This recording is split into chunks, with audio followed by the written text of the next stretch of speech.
SSM's Wednesday Global Africa program brings to you our news stories, exclusive reporting, and SSM perspectives on the day's top news. Plus, the inside scoop on Africa's most important developing stories. Join us on Wednesdays, 11 a.m. West African time.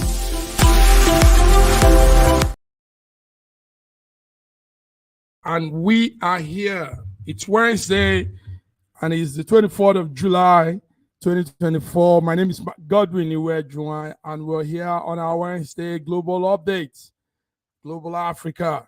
You are welcome. Joining me to do this are my colleagues, coordinators from different parts of the world. In faraway Lagos, Nigeria is Olayinka Raji. Ogbeni Olayinka Raji, good morning. Good morning, Mark. Good morning, viewers across the globe. Welcome to our Wednesday program. It's going to be another fantastic, amazing, awesome program as usual. Welcome. As usual, thank you very much, Raji. I'm really glad to be here. Yes, and you look refreshed. You look like you slept well, woke up on the right side of a bed, and it's good to see you. I'm still on an endurance cream. I apply it every day. Endurance cream, yes. Okay. Near you there is our diva. Near you there in Lagos, our diva. No other person but than BD Nana, Lagos, Nigeria. BD, how are you? I'm all right. Good morning, Massive Max. It's Raji. Good morning. Good to see you guys. Good morning, BD. Nice. BD, you look good. BD, are you going from here? Are you going to a party? You're dressed up like it's Please tell Saraji to take me for a dinner. At least he's close by. I can't tell you. I can't say you should. Tell Raji to take me out. Okay. Nice. Okay. Anytime.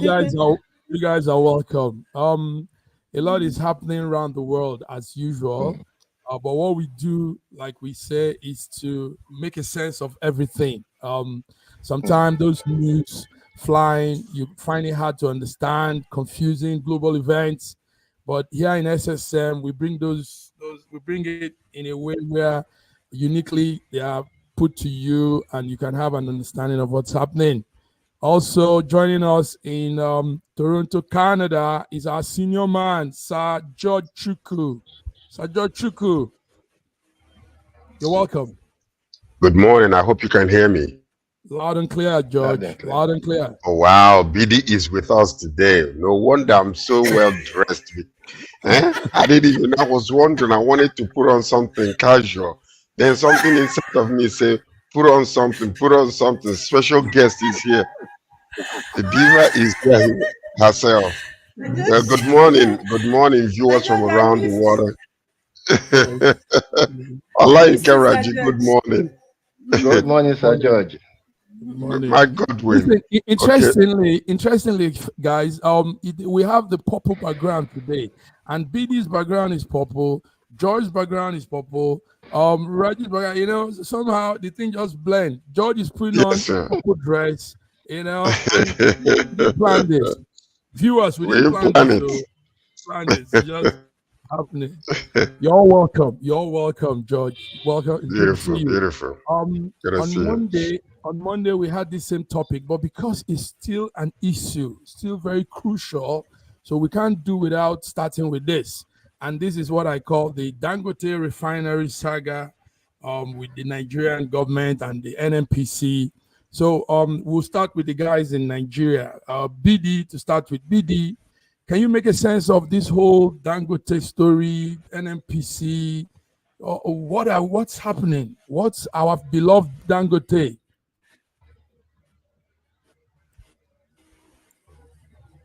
Go ahead. What is happening in Dangote is just one thing. I say what is happening in Dangote is just one thing.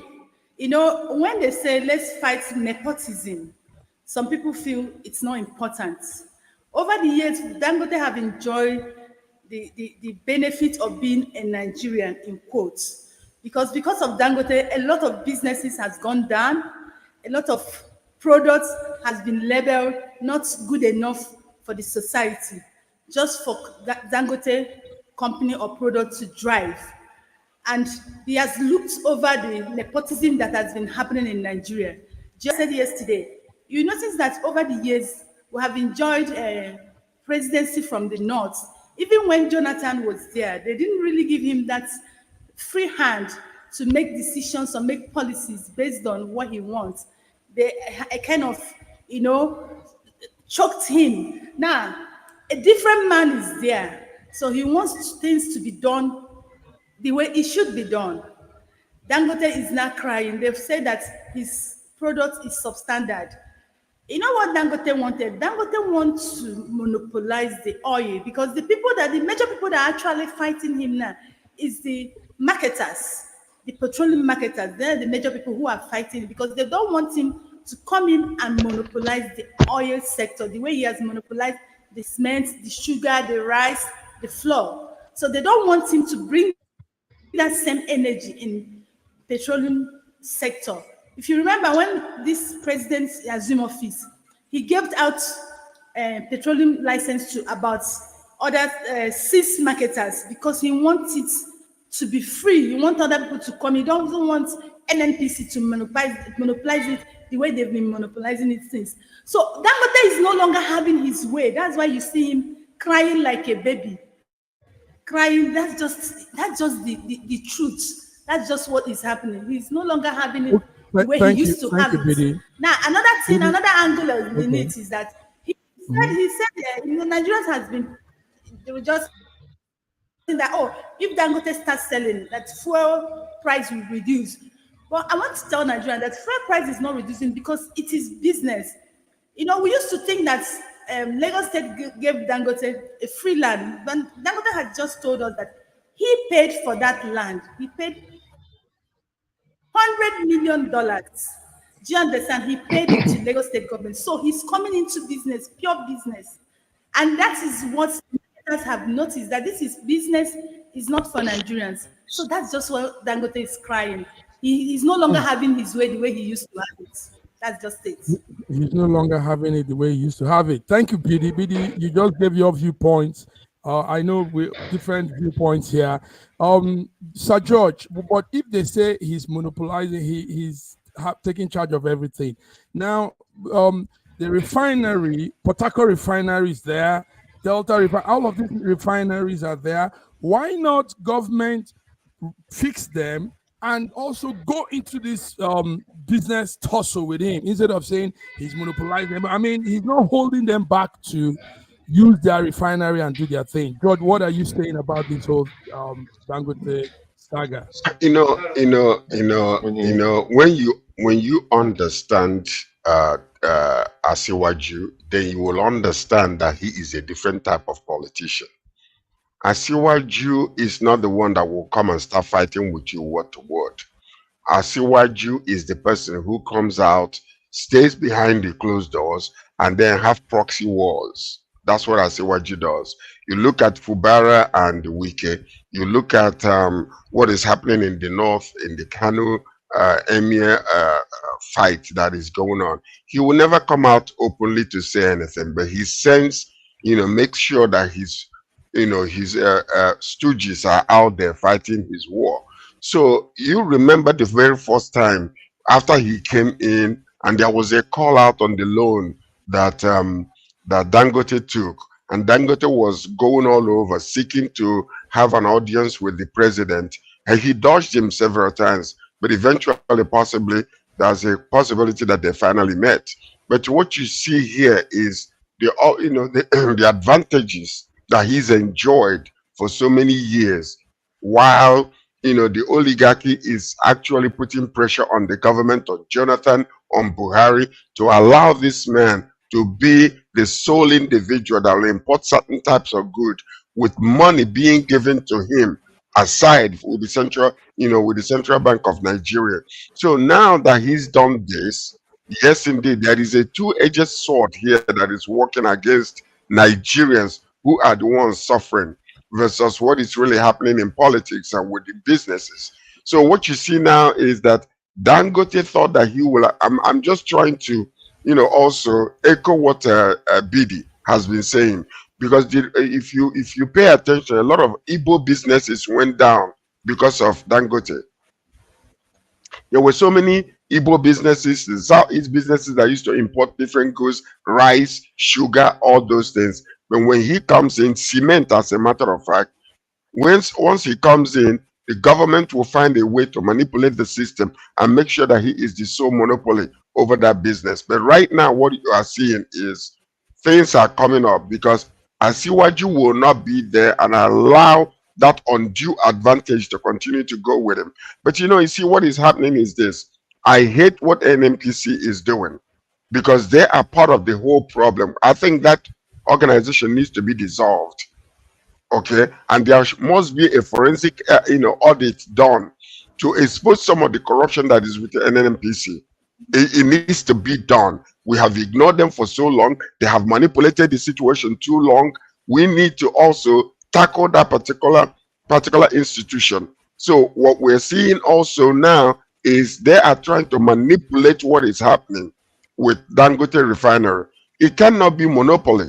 Because if we have 4 refineries, we have one in Kano, we have one in Kaduna, we have one in Warri, we have 2 in Port Harcourt, or whatever the case might be, and billions has been spent trying to fix and bring it up to date, and that money is being flushed and just flushed on in the toilet.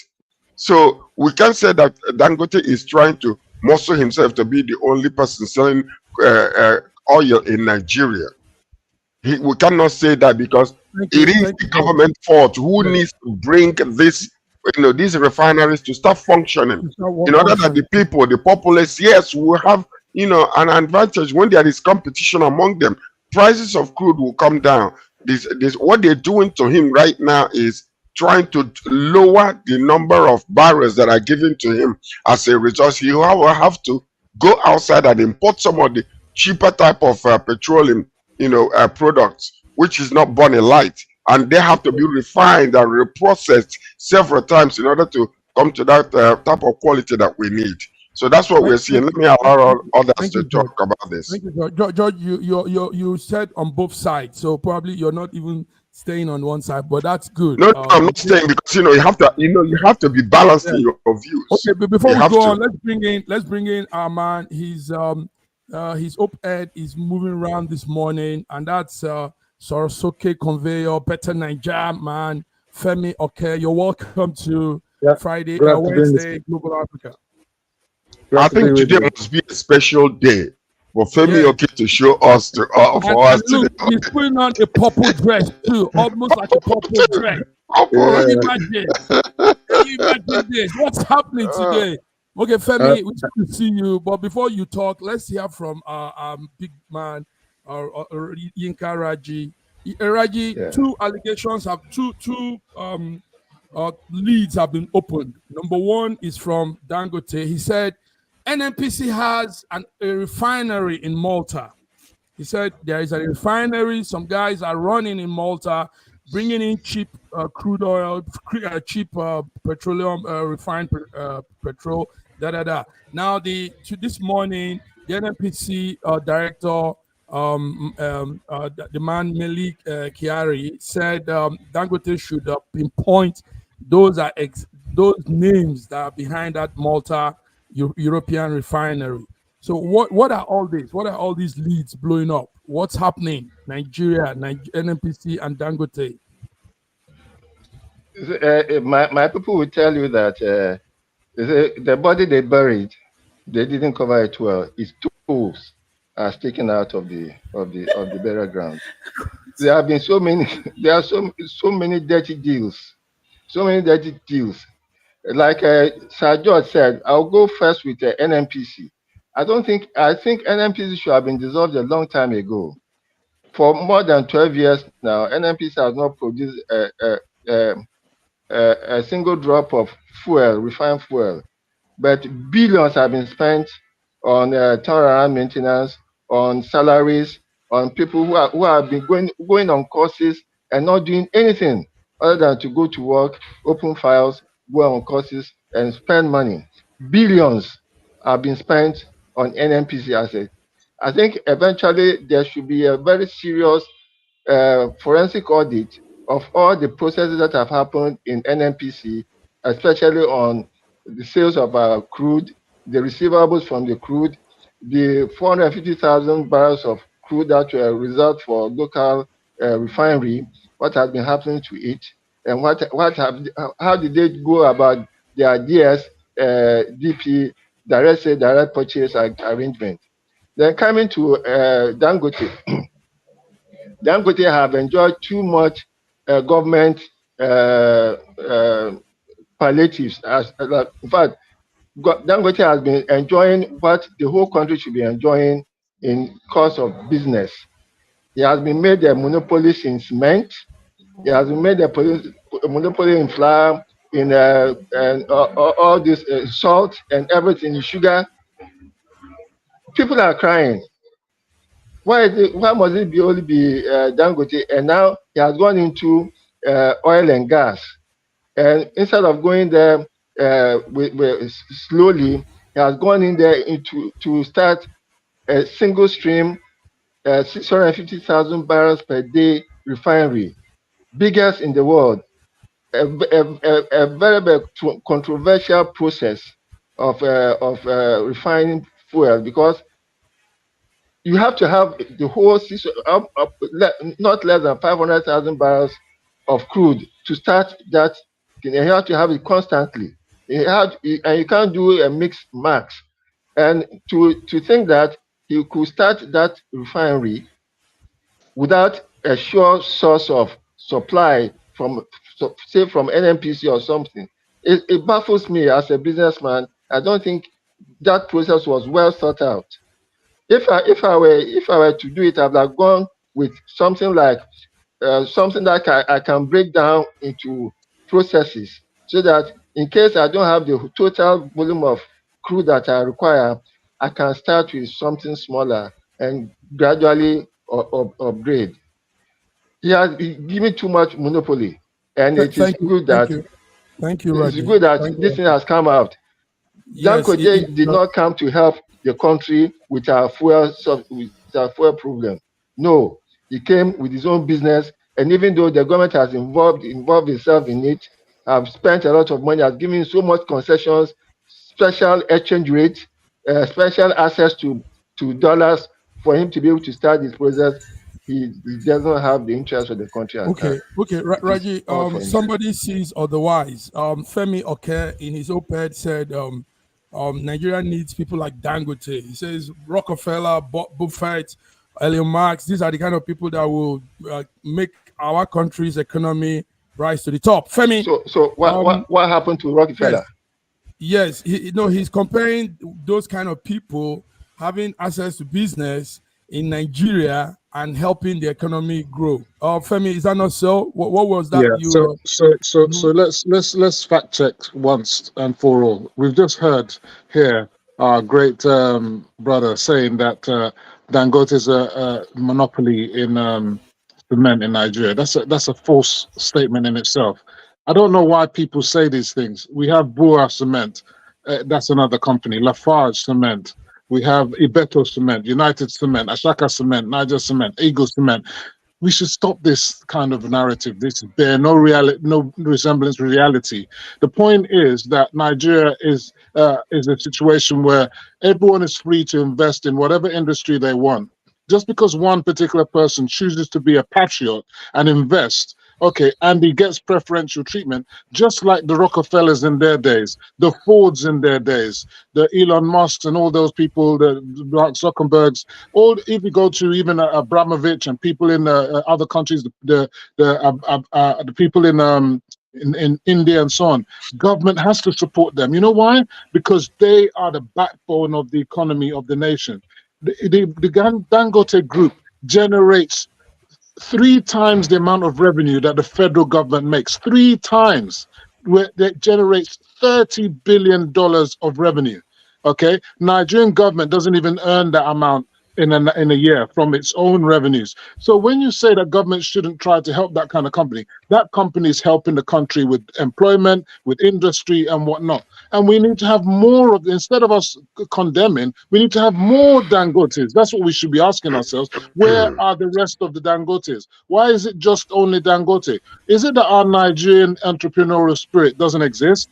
Or is it because they're lazy and they prefer to just enjoy 26% interest and put their money in the bank, get government bonds or whatever? Or is it because a lot of these people are supposedly multi-billionaires? We don't know the sources of their income.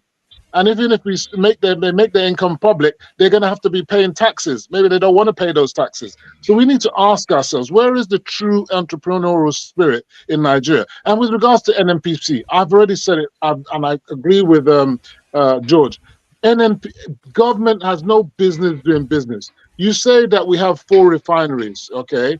Those refineries are dead. They're dead on arrival, and they're never going to see the light. They're never going to perform anything so long as they remain in the hands of government.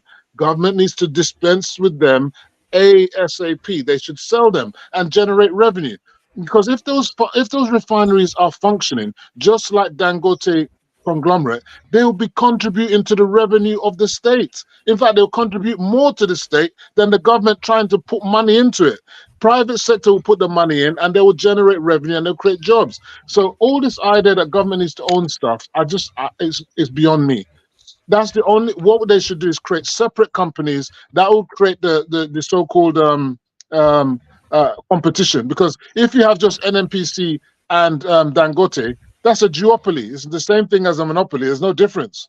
We should completely privatize the sector and put it out to put it on the Nigerian Stock Exchange so that Nigerians can truly own the industry. Okay, let's go with George first. Can I respond? Yeah. Okay. You know, he was asking a question, and I completely and totally agree with you, Femi. Okay, regarding the type of businesses that we're supposed to be operating. You gave an example with Rockefeller. Yes, indeed. There are so many Dangotes in Nigeria. There has been so many Dangotes. Potential. I am naming them one by one. Allen Onyema, Innocent Motors, and the rest of them, you know, that are actually ready to rumble when it comes to businesses. But they never received that kind of accolade, never from the government, never received that kind of support that this man has enjoyed. I know you mentioned a lot of cement countries, but you have to remember also there was a time when Dangote enjoyed complete and absolute monopoly on cement importation, which was one of the businesses that I was involved in. So what I'm saying is this: even up until tomorrow, a northerner came out not too long ago and talking about Nigeria will have their own first car company, when Innocent has been there, which the government neglected and went outside of the country to Japan and buy all these vehicles, SUVs, spending billions of naira. No, there are so many of them. I can tell you right now, if you begin to go back to history and see what Allen Onyema has done when it comes to helping the nation, you know, volunteering, you know, free of charge to do a whole lot of things for the pandemic up until the present. So what we are saying is we do understand we need a lot of Dangotes, but we also need to understand that we need to operate from a plain, fair ground where everybody can participate on fair, equitable ground so that they can all succeed at the same time and the nation can have more employment. So what we are saying is there has been a lot of dichotomy and many people are just supporting one area. Yes, he's enjoyed a lot and I support him 100%. We ought to have a plain, even ground. And let me tell you something. There is something I love about Asiwaju. He's not a pushover. He might not talk too much.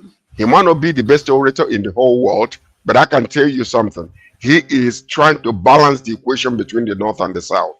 And slowly he's doing it.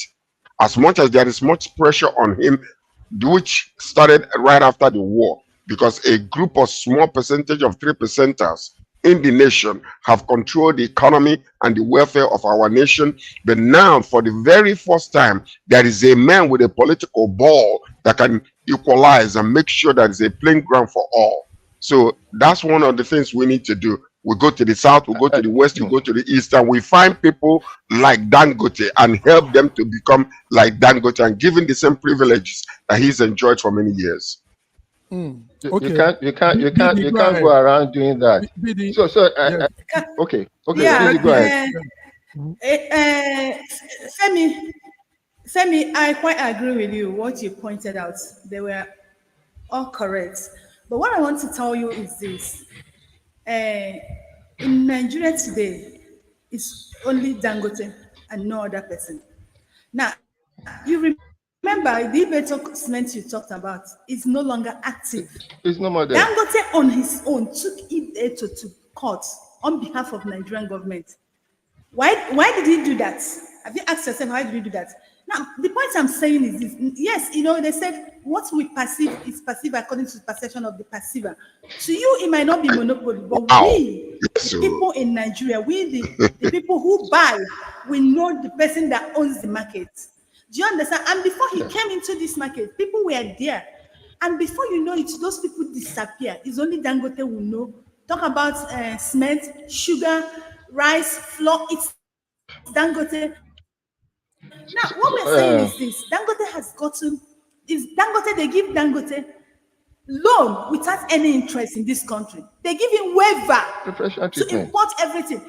Femi, let Nigerian government give me just 100 million loan without interest. Let them give me waiver to import just 2 containers and give me 3 years and see what I will do.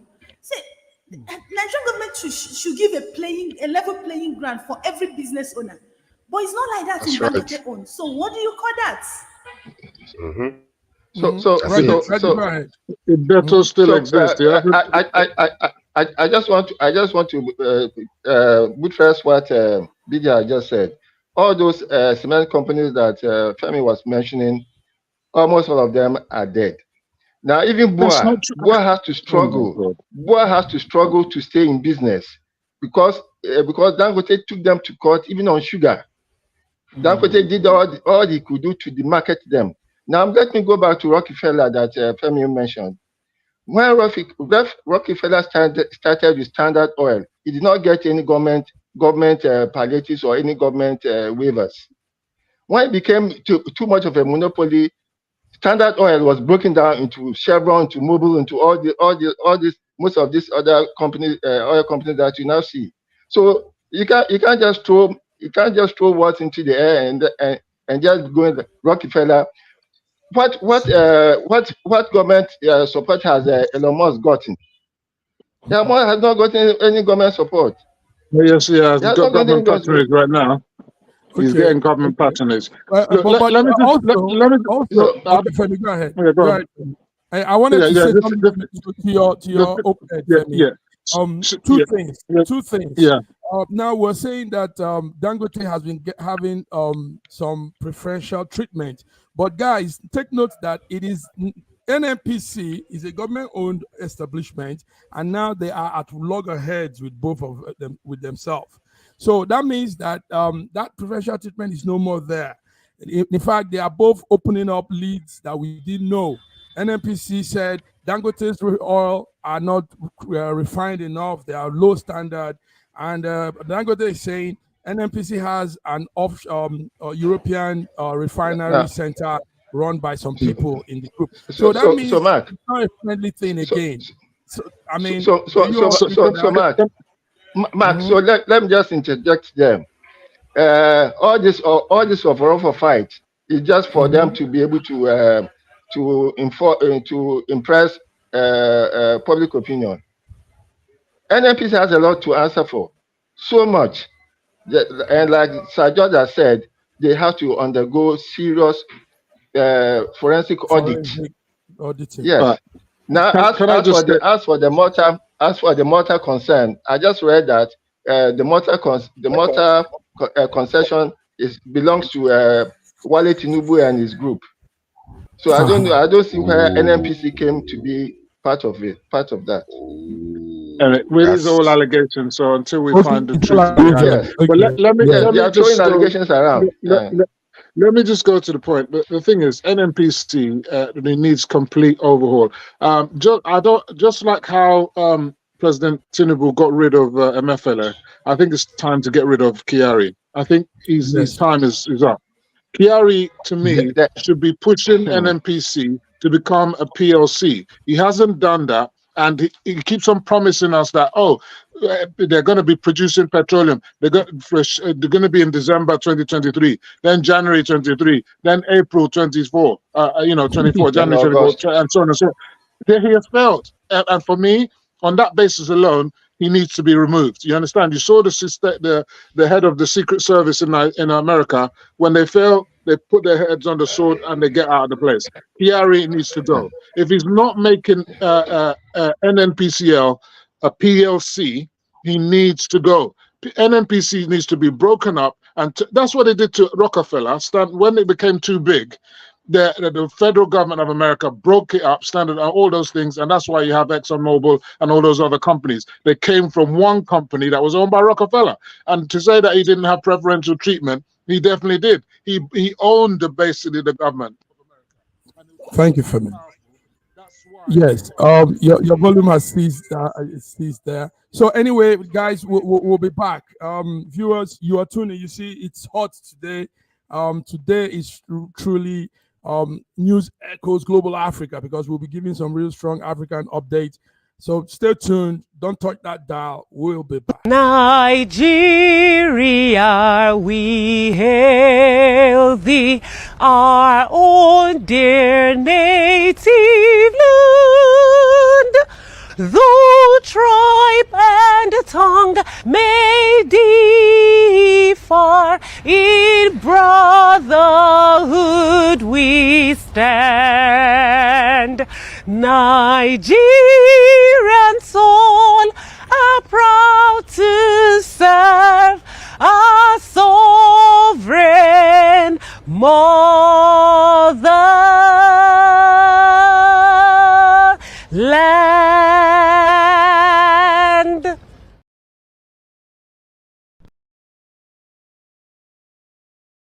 This is everything you need to marry a Nigerian girl. Her father gave me a list of 39 items, which include a live goat.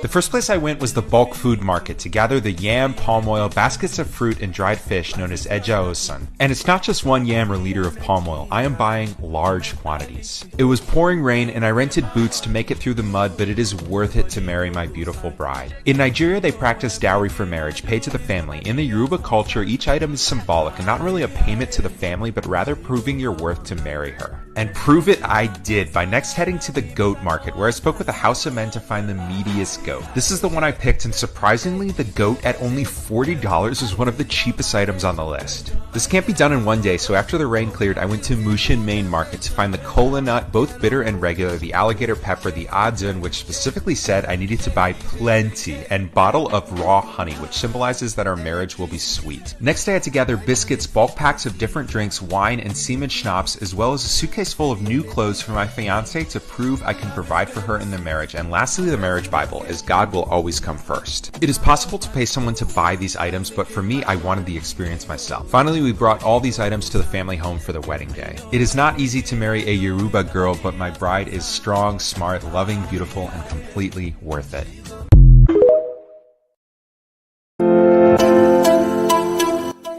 SSM's Wednesday Global Africa program brings to you our news stories, exclusive reporting, and SSM perspectives on the day's top news.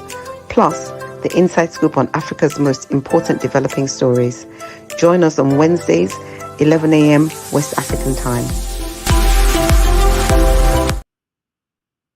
Yes, I hope you're back with us. Viewers, you're tuning into SSM Wednesday Global Africa update. Femi, it's a lot there. It's a lot there actually on this whole issue. So what we'll do is, if you guys don't mind, we could set up another news program. Let's talk about monopoly in Nigerian business. Let's talk about not just the oil, not just petrol, not every other thing, and let's see how we can weigh into what is happening for Onyema, Allen Onyema. George talked about Allen Onyema. Onyema is doing so much, but he's getting little in return. And I think some people need to stand up and say some things. So with all your permission, we could set that up before the week runs out. So let's go back to other news. You're welcome. It's not too pleasant in Ethiopia right now. There's a landslide and a lot of people are dying. Bodies are being pulled out of the mud. I don't know, Femi, you follow African news a lot. Do you have any update on Ethiopia? What's happening? Over 230 million, 230 people, bodies have been found in this landslide. You know, we had a similar landslide in Papua, is it Papua New Guinea. Yes. Papua New Guinea. So, it's all down to global warming. You know, if you've got communities that live in the near sort of forest and they cut down all their trees, you understand? And what you're going to have that deforestation. So there's no ground cover to hold the soil when there's a downpouring of rain. And if your house is on the, you know, at the bottom of the valley, when the rain comes, everything just comes down. And, you know, it's so sad. So are we going to have that similar problem in Nigeria? I'm even surprised we haven't had that bigger problem. I know in the southeast they have erosion is the major problem in the southeast. So it's amazing that we haven't had the number of deaths, like, you know, these kind of accidents that are happening around the world. And I feel for the people, and we pray, you know, that for the dead. And it's just a sad thing. It's just part of the global warming phenomenon that's happening around the world. Yes, it's a sad thing for me, indeed. George, and I don't know if any of you are following the story. We're following the story, actually. It's such a sad situation whereby, you know, I mean, as of yesterday, 229 people were, you know, have been reported dead. Many are missing. And, you know, you see the video of, you know, loved one crying, and even children hugging their parents that are dead, you know, and this is what you see. So it's such, it just shreds your heart when you see such a thing. But the question is, okay, yes, indeed, you know, Femi just mentioned this, that he's surprised that it's not happened in Nigeria. But it comes down to also, how is it that we are doing something? Because, you know, if we have, you know, people that are looking after these type of things, they have to, you know, look into the quality of the sand that the houses are being built around.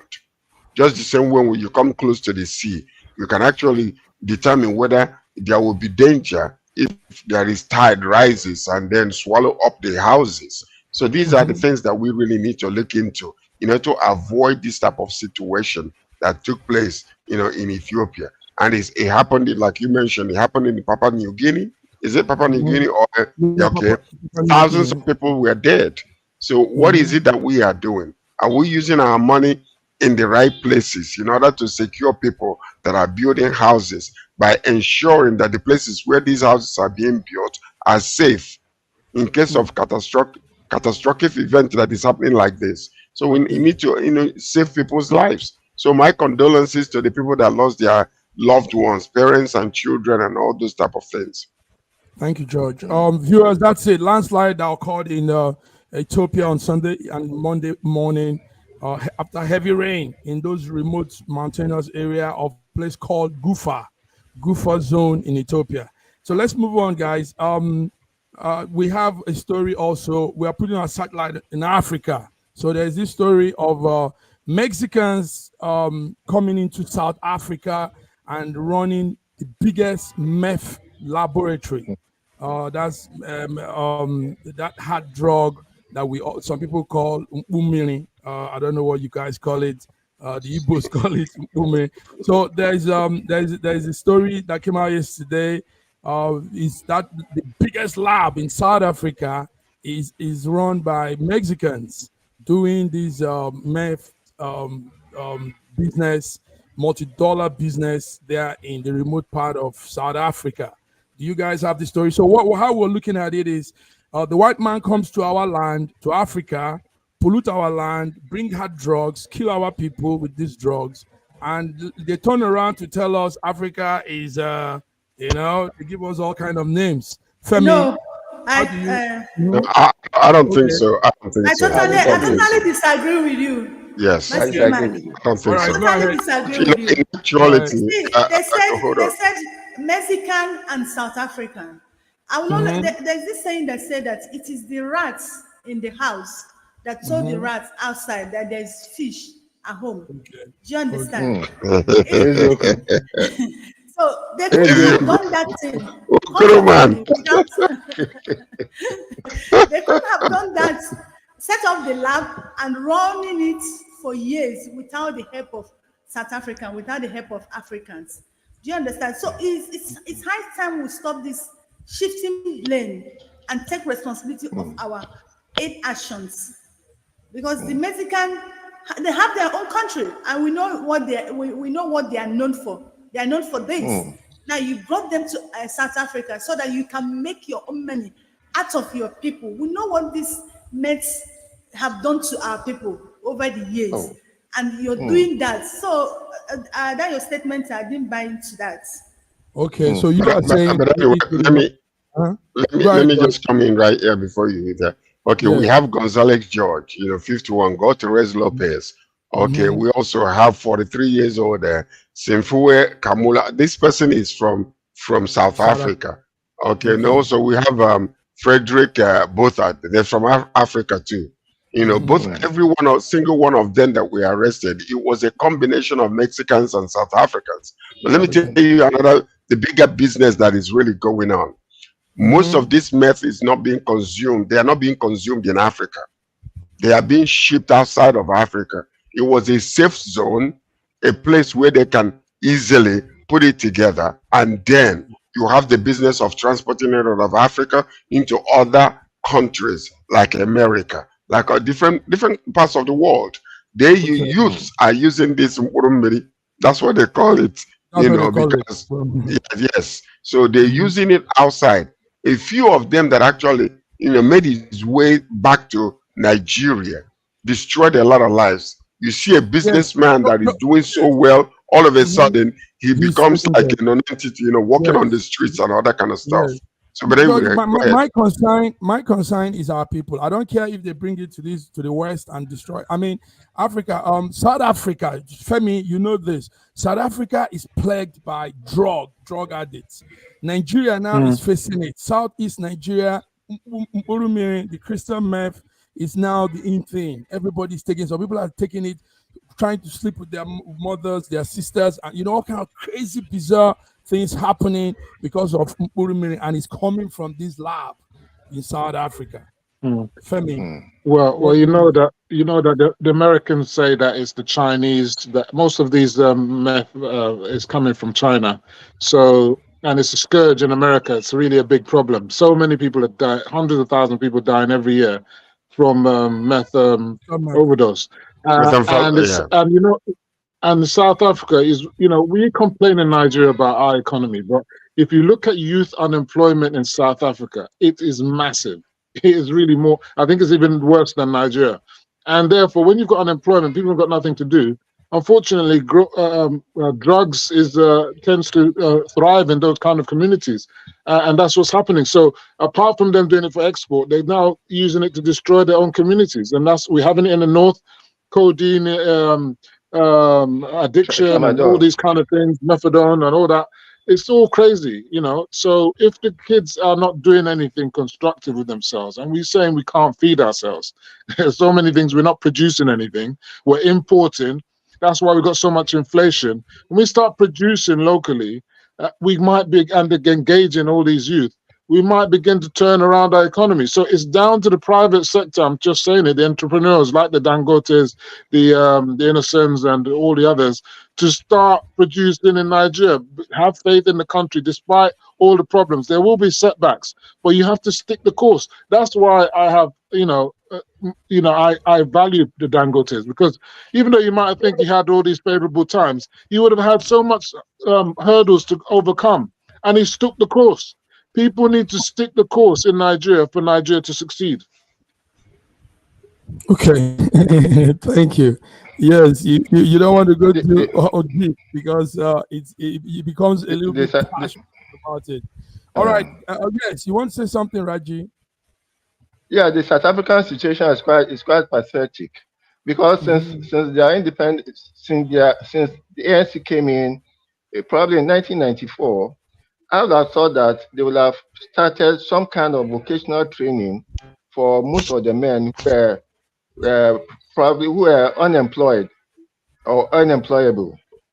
But for the last 30 years, I don't think they have done much in the side of black education, vocational, because They have. traditionally it is their men, it is their women who get more employed, who are more pushy. Most of the men do not get employed, and most of them are probably not trained for anything, and therefore unemployment is quite high among the population of the blacks. But It's the legacy. Unemployment is quite high. It's the legacy of apartheid that's happening here. There is a lot of jobs, but what you find is that the jobs for black people before was mostly in the mining sector and in the manual jobs. You understand? So now you've got all these people educated. There's not enough jobs for them to do, and that's where they need to start looking. Really, I don't know what they need to do, but they've got massive things to sort out. Education is by the time the vocational training education was destroyed in America, most black people got education and there was no jobs. So there's importance of that vocational training, which will fill in the which will bring food to the table. Which will bring food before blacks in America were encouraged to go to college.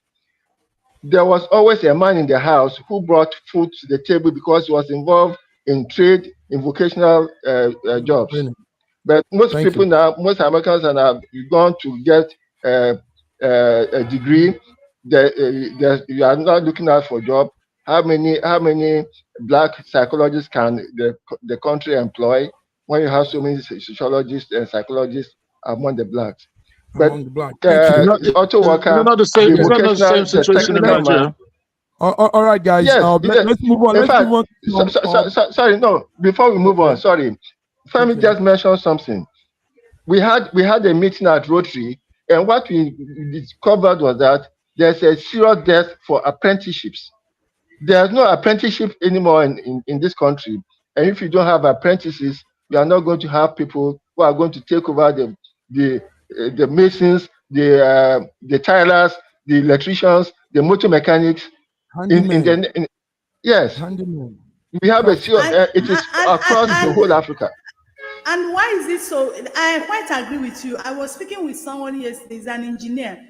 He lamented the same thing. He said that in their field now, they don't have young engineers who are coming up. They are just apprentices. So that most of their machine, that they don't even have people who they will hand it over to them. So what is actually the problem? What's the root cause of this? What's actually the office problem? job? Everybody wants office job. Yes. Office job, yes. Everybody wants to go to the university and get a degree and then come out and be something. Okay, it goes down to our system. The problem is this. Okay, listen to this. The problem is we are wasting the money that we are supposed to be bringing these youths up in colleges where they have hands-on experience, technical, to come out, and the technical experiences, hands-on, and to help some of the big guns, that are actually in housing industry and different areas. That's what we're doing. We're spending billions to buy SUVs for the government officials, when we can actually create colleges in different areas where these young people can be trained for almost as cheap as I don't know what, just by paying professors to teach them, hands-on. So this is what we are having in Nigeria today. So when they go to some of these places where they will read the theory, but they don't have hands-on experience. When they come out, they don't know how to operate nothing. So we need to develop colleges, 2 years colleges and diplomas where we can train our people and send them out there in the medical industry and in the housing industry and in different areas. Skill acquisition. There's almost a federal university.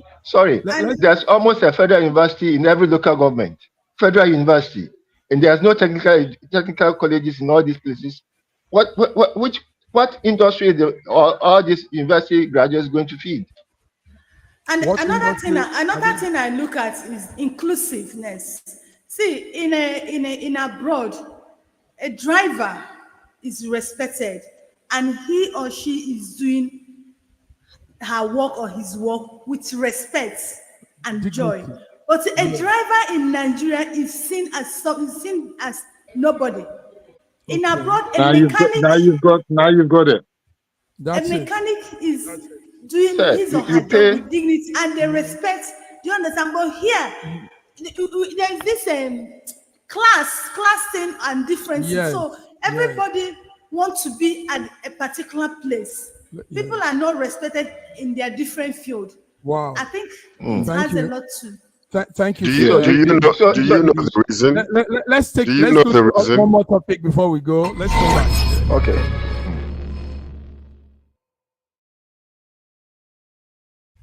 Yes, viewers, BD, thank you for that. Gentlemen, ladies, Tinubu urges youth to shelve the plan for the protest, and it just came in now, and an update just came in now saying NLC has shelved that protest. The question now is stopping the protest and promising stipends for unemployed graduates.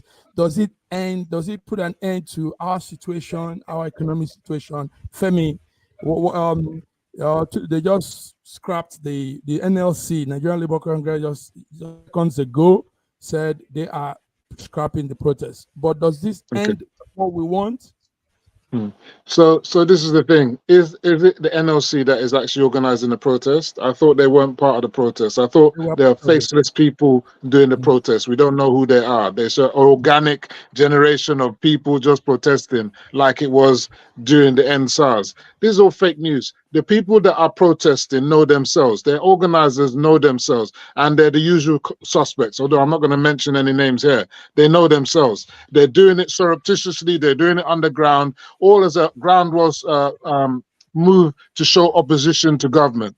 Now, to me, I don't have a problem with protest. Let's protest, but I think our protesting laws need to change like they do in other countries. I think if you're going to do protest, it should be done legally, and it should be done in an orderly manner. There should be a set, we need to change the law for protest. There should be a set route. You need to get permission, and it must be within a set time frame. You can't have a situation where your protests are going to inhibit the rights of other people, for freedom of movement, freedom to go to work, freedom to go to the hospital, for example. I think that kind of protest is ridiculous. I think that shouldn't be allowed. And I think also it should be localized. Having national protest should be restrained because it obviously affects the whole economy. But at the end of the day, people have the right to protest. And what I'm more concerned about is when they turn that protest into violent protest. I'm on social media all the time, and people are saying, no, don't worry, we're going to show the government, we're going to show them this, we're going to show them that. There are people who are ready to go out on that protest to vent anger. They're not actually doing it to protest. So what is the rationale about protest? Is it to vent anger or to make your position known? So once you turn anger into violence, you see what happened in Kenya. You see what happened in other countries, in Egypt, in Bangladesh. We could go on and on and on. With all the suffering that's happening in Nigeria, we don't need that more on top of the suffering that we've got right now. Okay. Listen to this, though. Listen to this very, very specifically. This is very, very important. Protest is a constitutional right of the citizens. Protest is the voice of the unheard. The people that are suffering so much for so long, without the government paying a direct attention to tailor the solutions to their needs. This is the reason why people come up. One of the major problems we have in Nigeria is we have this, Adamic doctrine whereby you start blaming certain people. Like somebody came out and wanted to blame Peter Obi for the protest. Peter Obi has been known for the longest to be the most civil politician we've ever known in Nigeria. And you want to turn around, rather than trying to deal with the solution, you want to turn around and start blaming, it is the woman that you gave me that gave me the fruit to eat. Is it because you don't have solutions to the problem? Is it because the youths do not have the right to protest hunger in the nation? Yes, indeed. I know that it's not Siwaju's problem, because he was handed over a rotten food called Nigeria, by Buhari, to deal with. So I can understand He's concerned over, maybe if they go out there to protest like what they did in NSAS. They brought thugs and hoodlums and they started destroying properties, and they gave them the opportunity to kill innocent youths that were protesting, with civility and with no problem. So that's what we have in Nigeria. And up until today, the bodies of those that were killed are still there. And the government of, the government of Lagos State government lied over that, and they, paid, money to a lot of the people that, their children were killed. So this is the kind of corruption we're seeing. So I don't see any problem with protesting, because people are dying daily. These are people that in their houses, when they do not have anything to eat, who do they cry out to? When you bring palliatives, you're bringing a handful of rice to a nation of people. What is that? So what we're seeing today in Nigeria, people are crying out. People are saying enough is enough. But the point that I am going to make right now is they can protest peacefully with civility without destroying any properties or whatever the case might be. But let's make sure that we are looking at the solutions the government are bringing out, because what they have so far is bandaging the wound and it's not curing nothing. It's not So my own view about this protest is that, you see, it has to be organized. So what are the demands of these protesters? I'm willing to join them in the protest if I know the specific request, specific demands. We all know that hunger, the major project. Yes. Hunger is what they're crying out for. We cannot take mob action. I'll be willing to join the protest if I know that, okay, we are organizing this protest because of this. We all know what is happening. But where is the body? Who is saying mob action? There is nobody doing mob. There is nobody saying out there is mob. Most of the mob situation you see are the people that are affected bringing thugs to come and destroy the civil, protest that is going on. Nobody is talking about mob. Sir George, I agree with you. I've been involved in a lot of protests, and most of these protests turn violent the moment the police or the military come in, or when the government also organize anti-protesters protest against the protesters. Yes, I understand all of that. But let us have a list of demands. Go ahead. I'll start from the question you asked. Is it okay for the Nigerian government to give Nigerians some stipends? We don't need it. They say they're going to pay some certain amount for 6 months. Then after 6 months, what happened? We'll go back to our hardship. We don't need it. What happens? Now, sorry. Stipends never helped anybody. Femi said he doesn't want to mention them. Probably he's part of those people who are insinuating that P2B is part of the people who are. That's the reason why. That's yes. Staraji, you don't know why. That's not the reason. Wait. You will talk later. Wait, let me finish. Sorry. Staraji said you don't know why they are protesting. Staraji, is it because I've not come to your office? What do you mean? No, I didn't say that. I don't know why they are protesting. I don't know why they are protesting. Let us have an organized protest. Now wait. And I'm willing to join. You know it's not organized. Is it because you don't know about it? Wait, let me. How do you know it's not organized? Yes, we've been having protests in this country, and it has been yielding results. Why is it that when you get to APC governments, they don't want people to protest again? They are now asking for leaders, for organization, for motive. See, let me tell you, our presidents have been part of people who protested in this country. Bayo Onanuga, who is there running his mouth, has been part of those people who have protested in this country. I have his tweets, I have his online protest. Do you understand? See, let me tell you, in as much as I'm not going to be part of this protest, I've been protesting in Nigeria. I was part of NSAS. I'm not going to be part of this protest. Nigerians need to go to the streets and let the government know that it's not easy with Nigerians. We are going to protest. There's going to be protest. There are leaders. You don't need to know them. Why do you want to know them? So you go and pick them up. We have leaders. Protest is going on. Thank you. Okay. I'm glad that you said that. I'm glad that you said that they are leaders. However, you said you're not going on the street. So I don't know how you're loving protesting. You're not gonna. I always wonder when people are armchair protesters. They sit back here on studio when they on social media. Let them protest, but they won't go into the fire.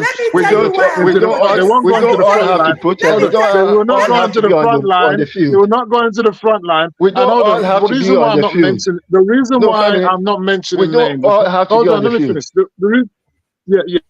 You already said, John. I'm not saying the names of who the organizers are because I'm not a part of the protest, so I don't know who they are, so I can't name them. But I like the fact that someone like Patrick Tumi said that if they called me to be part of the protest, I will be there. I want to be there. So I don't think there's any issue. If Peter Obi says I want to be part of the protest, he's showing that he's supporting the people's protest. What's the big deal? I don't know why we like to politicize these things. So what if he's part of the organization? So what if he's hold on. Let me finalize. Let me finish. If he's part of a peaceful protest, which is a right of every Nigerian, what is the big deal? There's no big deal. Get a big deal. Now, the final thing I want to say is this. You talk about APC people doing protests, and they did protest in the 2012 or whenever it was. Was it a violent protest? Okay, look at the difference between that kind of protest and what happened at NSAS. So if you're now doing violent protests, I can't. There's no. The point is, if it's a peaceful protest, I support it. Until the government came in, absolutely violent, and it was about Buhari must go. It was about Buhari must go, and they want to make this one about Tinubu must go. Cannot succeed. Violent. Listen to this. Was not violent until the government came in. Violent. That's what they said in Kenya. That's what they said in Kenya. Well, but that's why we are talking about NSAS. NSAS was not violent until the government came in. It was government. Yes, absolutely violent. It was not violent. Yeah, it wasn't. Now, let me tell you why I'm not protesting. By the way, hold on, Biddy. Let me just correct Femi. You know, assumption is the lowest form of communication. When you are not sure of what you are saying, I think it's best rather than throwing what Bayo Anunoke is doing, throwing all these nonsense out there, so for people to go ahead and start thinking otherwise.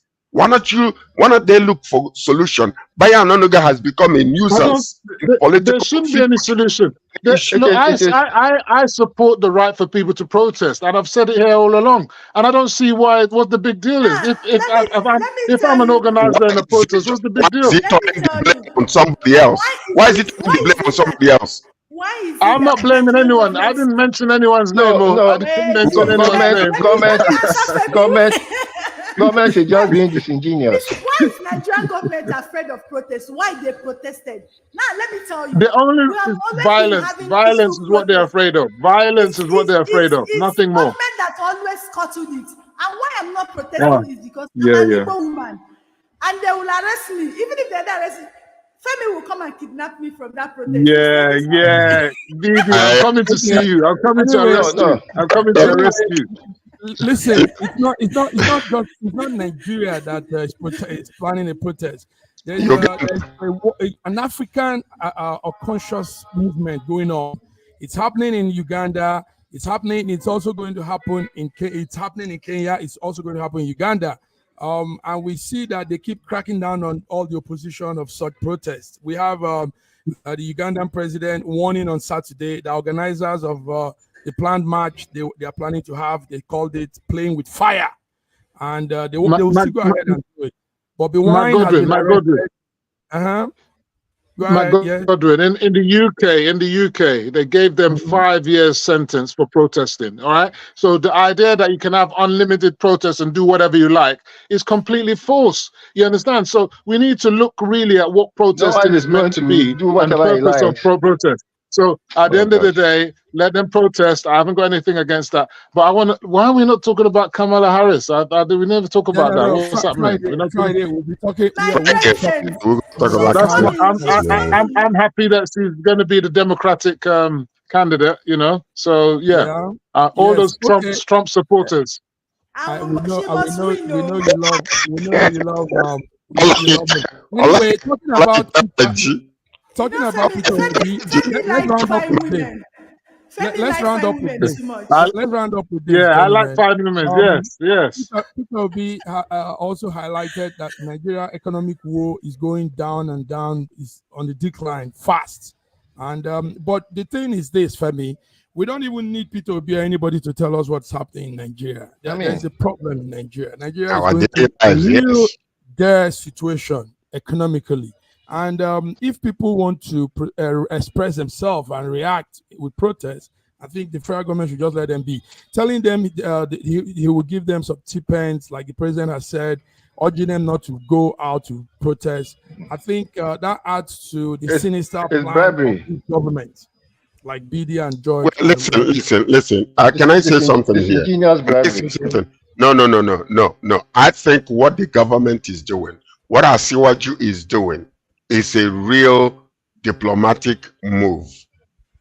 You cannot just, if people are, saying, oh, we are hungry, we are dying, and then you keep quiet and stay, lock up your, Aso Rock and don't say anything. What he is doing is what a leader is supposed to do. What can I do to help you? What can I do to stop you going out there in the streets and the possibility of, the wrong people turning this thing into a chaotic situation and people will die? That is a real leader, if you ask me. For him to come out and say, I am listening to your woes, I am listening to your problems, but please, can we do this in order to appease you for now while we are bringing the solution on board? So he's doing a good job when it comes to this management, with the protesters. So I really commend him highly on that. That means that the man is listening. He is listening to the people. So I commend him high. It doesn't matter. You can be a criminal like Trump. You can be a felon like Trump. You can be used also to bring some issues, a solution to a problem. So let us just allow the man to do what he is doing. He is doing so far so good, except in areas of the 3% that are destroying our nation. No. When it comes to the management now, one of the problems Tinubu is having is the people that he surrounds himself with. That's what you got to understand. He is surrounding himself with a lot of people that are empty inside and do not know the answers to. They don't even know the questions and they're trying to give you answers. That's one of the major problems we have in Nigeria today. So let us try as much as when we see the truth, we speak it. And when we see where we can divert and give two sides of the story, we can also. So with him trying to appease the youth and say, don't go out there because it's hot, more than likely, somebody will start something and maybe somebody will die, which I pray will never happen. Thank you, George. Thank you, Raji. Thank you, BD. Femi Network probably took him out. So this is it, viewers. We've done it as we do, even far better than we used to do, because there were real insights and real good opinions today. So till we come again on Friday, Femi, we'll be talking about Kamala Harris, we'll be talking about Trump, we'll be talking about a lot of things happening in the international plane. Till then, George, anybody has any last thing to say? You want to say any last thing? Well, we just want to also, thank our viewers who have been supporting us for many years now. And then we want to, appreciate your loyalty, listening to us, where we, give you the real-time stories. We give you our opinions also, but we also give you the real-time stories. But this is a place where nobody can muscle you to say you cannot say this or say that. So we are around the world. Yeah. We are the untouchable newscasters. Yes, adding to that, George, let me also say thank you to our Russian viewers. The Russian view is quite impressive, gentlemen. I can't believe the numbers I'm seeing from Russia. It's humongous, massive. So we know actually because they censor some networks, but ours have that passage to pass through. So thank you to Russian viewers. Thank you to all those that also keep up with us here. And thank you to BD taking our time to come. BD, please be careful if you're going to go out there to protest. No, and I'm not Raji, Raji, it's good you have a feel of the protest, so you can also come tell us how it is. You know. Yes, I will do that. George and I will be watching. I'll be following. I follow real time with device, and sometimes I'm following like with my microscope, looking very deep at what they do. All right, till then, guys. Bye bye. See you on Friday. All right. Have a nice day.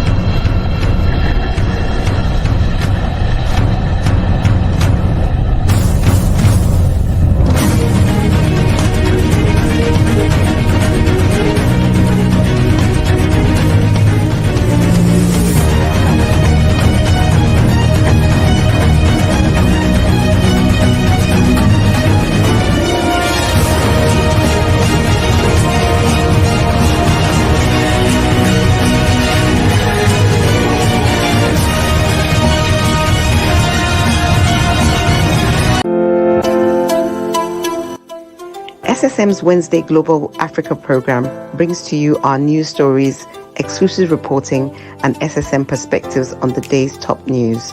Plus, the inside scoop on Africa's most important developing stories. Join us on